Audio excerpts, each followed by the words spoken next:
Hello friends, আমি পারমিতা দেখছি আমার নতুন একটা ব্লগে তোমাদের সবাইকে আরও একবার স্বাগত। তোমাদের তো দাদার বিয়ের ব্লগগুলো শেয়ার করছিলাম, আর তোমরা তো আগের ব্লগে দেখিয়েছ যে বৌদি ঘরে চলে এসেছে, দাদা বৌদিকে নিয়ে চলে এসেছে।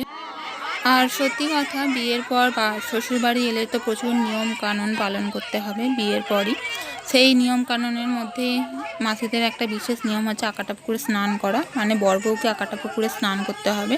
আর এই হচ্ছে সেই পুকুর, এবং সেই পুকুরে চান করতে হবে, এবং ওই পুকুরে 14টা কড়ি লোকানো থাকবে। এই 14টা কড়ি আর হলুদ লোকানো থাকবে, এবং ওই 14টা কড়ি আর হলুদ তুমি যদি খুঁজে পেয়ে যাও তাহলে তোমাকে 14,000 টাকা দিতে হবে না। কিন্তু তুমি যদি 14টা কড়ি আর হলুদ যদি না খুঁজে পাও তাহলে তোমাকে 14,000 টাকা দিতে হবে। মানে দাদাকে আর হাত লাগাতে হয় না, বৌদি কিন্তু অর্ধেক কড়ি খুঁজে ফেলেছে। যাই হোক, তোমরা এই ব্লগটা দেখতে থাকো, আশা করি নিশ্চয়ই ভালো লাগবে।